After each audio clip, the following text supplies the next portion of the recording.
Oke, terima kasih kawan-kawan amalan, Geven, apa kabar sore hari ini?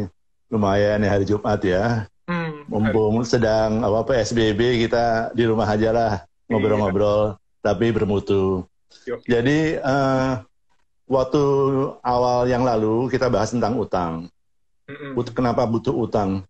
Saya kira kalau zaman kakek saya, bapak saya zaman dulu sih orang punya utang agak sedikit susah ya. Iya. Dianggap sebagai, waduh ini orang gimana sih punya utang gitu. Tapi zaman sekarang itu di mana harga rumah naiknya cepat sekali, terus kemudian juga bagaimana kompetisi untuk mendapatkan penghasilan juga cukup berat sekarang, sehingga akhirnya orang mau nggak mau terpaksa harus berhutang untuk mendapatkan sesuatu.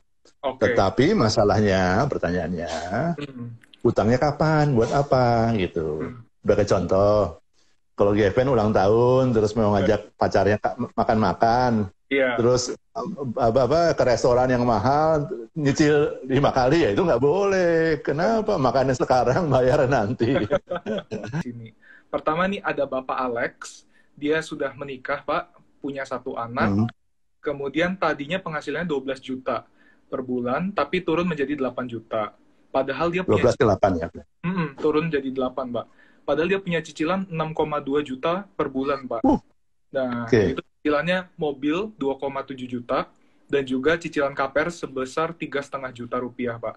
Nah, biaya hidup oke, dan lain-lain tuh kurang lebih sekitar 4,5 juta rupiah per bulan, Pak. Dan ya. harga rumahnya 500 juta, harga mobilnya 190 juta. Tabungan dan investasinya 72 juta, Pak. Gimana dia bisa hidup ya, Pak? Dengan gaji 8 juta, biaya hidup 4,5 juta, sisanya kan tinggal 3 sampai 3,5 juta ya, Pak.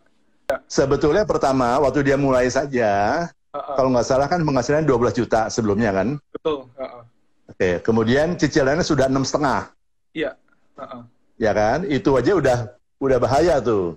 Karena udah setengahnya dipakai buat cicilan. Betul, Pak. Walaupun dia punya biaya 4,5 juta, berarti dari 12 dikurang 6,5 masih ada 5,5, dikurang 4,5 masih ada loan 1 juta buat aneh-aneh lah. Oke, Iya. makanya dia bisa nabung. Dia punya tabungan berapa? 70 juta ya, 70 sekian juta ya. 72 juta, betul. 70 juta, oke. Nah, tapi bagusnya ini buat si Pak Alex ini, itu uangnya bukan kartu kredit utangnya, tapi Oke. untuk beli rumah sama buat beli mobil, ya kan?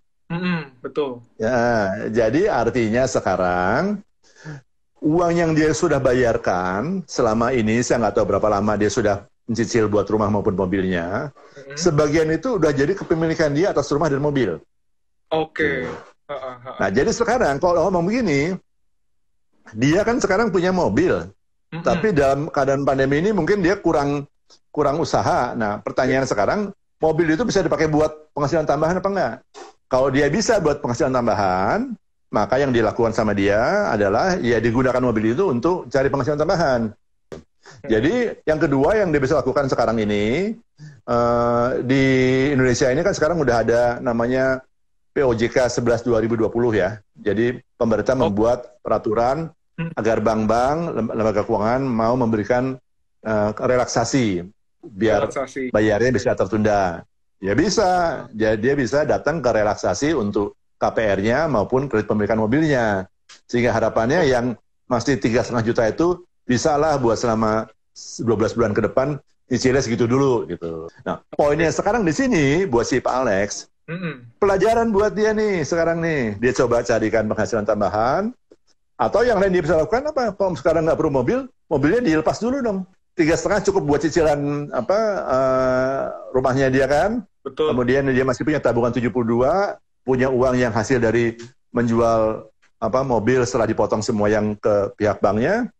Ya dia masih bisa survive itu. Nah, dari sini mungkin dia bisa pakai buat modal untuk dia mencari tambahan penghasilan.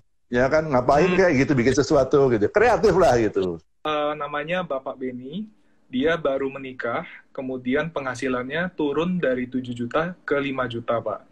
Kemudian dia KPR nih 1,5 juta. Kemudian dia ada motor, cicilannya 1 juta rupiah, dan tagihan KPR-nya lumayan gede nih, Pak, 5 juta rupiah. Dia tabungan hanya 7 juta rupiah, Pak. Oke.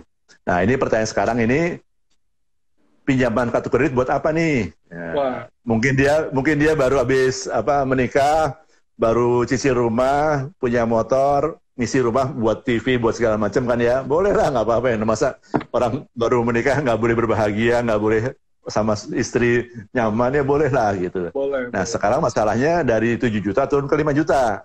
Betul. Ya kan? Nah, jadi sekarang pelajaran buat dia ini, kemarin dia punya berapa, 5 juta yang buat kartu kredit ya? Iya, cicilan kartu kreditnya 5 juta, tagihan kartu kredit. Oke. Kalau saya jadi si Pak Benny ya, Pak Benny ini, ya udah, uang yang ada saya lunasin dulu tuh semua kartu kredit. Oke, ya. Kartu kredit itu ya Pak? Lunasin, kalau pun barangnya kemarin dibeli, kita jual dulu aja lah, kita nggak apa-apa gitu. Poinnya sekarang, dia mempertahankan tetap punya rumah, dan kemudian kalau masih bisa pakai motor, dia punya motor, lumayan. Motor itu kan beda sama mobil lah ya. Kalau motor itu ongkosnya lebih sedikit, kemudian tapi mobilitasnya cukup tinggi. Ya, jadi kalau motor nggak usah dijual dulu lah. Kita usahakan kita bisa pakai buat macam-macam. Ya, jadi kalau buat si Pak Benny ya pengantin baru tetap berjuang. Nah, sekarang mungkin pertanyaannya istrinya bisa bantuin apa nih? Kan masih baru juga nih. Siapa tahu istrinya juga punya penghasilan atau bisa membantu memikirkan sesuatu gitu. Namanya Cinta. Dia masih single. Waduh, umurnya berapa? Nomor berapa nih? Umurnya kayaknya... Aduh, itu Gavin harus punya nomor teleponnya tuh. Nah, gimana Cinta tuh? Ya ini, dia turun. Dia lumayan gede loh, penghasilannya dari 10 juta jadi 7 juta rupiah. Single lagi. Ada single ya? Oke, terus? Dia ada cicilan mobil 3,5 juta rupiah per bulan. Dan juga ada kartu kredit di 2 bank, Pak. Oh ya, totalnya kartu kreditnya 32,5 juta. Lumayan gede. Dan harga mobilnya juga lumayan. Buat orang single, 250 juta. Dan punya tabungan 30 juta, Pak. Nah, ini kelihatannya sih Mbak Cinta ini kemarin ikutin gaya, wah, you only live once lah gitu. Masih single, terus biar dapat jodohnya lebih gampang, dia punya mobil yang keren, dia macam-macam, keluar cuma 30 juta untuk kartu kredit itu lumayan juga tuh, buat beli apaan itu, mungkin beli tas, beli segala macam. Jadi tapi yang pertama dia lakukan, itu kartu kredit harus lunasin juga, sama kayak tadi Pak Benny. Kartu kredit lunasin dulu lah. Itu lunasin dulu ya, lunasin dulu kartu kreditnya, terus kemudian yang lain di restructure. Jadi kita menata ulang lagi ini kewajiban-kewajiban yang sesuai dengan kebutuhan kita, gitu ya. Jadi dengan cara seperti itu si Mbak Cinta ini sekarang bisa, toh juga kan dia juga bisa ketemu sama orang-orang kan, ya kan, ya udah tasnya segala macam barang-barang keren kan nggak bisa ditunjukin sama orang gitu. Nah, ini yang terakhir Pak, ini mirip-mirip saya lah. Namanya Mas Dedi ini masih single, kemudian penghasilannya 5 juta per bulan. Dan dia karena ada COVID ini jadi 3,5 juta rupiah per bulan. Dia masih ngekos, kos per bulannya tuh 700.000, dan dia ada cicilan motor 900.000 Pak. Dan dia baru aja beli laptop untuk graphic designer ya, itu dengan cicilan 500.000 selama 12 bulan Pak. Dan dia anak yang suka desain. Mas Dedi ini sebetulnya ya beda sama Mbak Cinta tadi. Dia kan punya kartu kredit untuk nyicil komputer ya. Komputer, betul. Iya, jadi walaupun dia penghasilan dia turun, dia sebetulnya nggak harus pusing. Kenapa? Dia sekarang yang dia pikirkan, dia senengin itu untuk bikin desain grafis muncul. Dan sekarang ini kan desain grafis itu kan penting banget kan. Zaman sekarang kerja desain itu bisa freelance juga ya Pak. Jadi nggak perlu justru itu keluar rumah, kerjaan dari rumah gitu. Betul. Nah itu sama. Jadi milenial nggak usah khawatir lah. Ini kesempatan buat belajar apa lagi? Bagus banget buat belajar nih sekarang nih. Aduh, enak banget tuh belajar ya. Ada nih Pak dari Mbak Siska. Dia tanya, apakah amalan tetap melakukan penyelesaian hutang KK, kartu kredit, selama masa pandemi ini, Pak? Oh, malah tambah. Jadi, Mbak Siska Maya, jadi sebetulnya saat ini kan memang kebetulan pemerintah melalui Bank Indonesia maupun OJK sudah mendorong pihak perbankan yang punya kartu kredit untuk memberikan kelonggaran ya. Ada itu. Tapi kan masalahnya begini, banyak orang kayak seperti tadi si Cinta, dia punya utang dari 2 bank yang berbeda. Iya. Ya, belum lagi ditambah dia punya utang mobil. Jadi dia ada 3 utang, mungkin ada 3 bank yang berbeda. Nah, untuk ngomong sama 3 bank berbeda, minta gitu, nggak terlalu mudah gitu. Nah, karena itu kita di Amalan bisa membantu di situ. Justru karena itu kita sekarang lebih banyak. Ya. Yang kita tekankan sekarang, kalau dilihat itu, kita pakai namanya Ayo Lunas sekarang nih, bukan hanya Amalan. Oh, iya. Kenapa?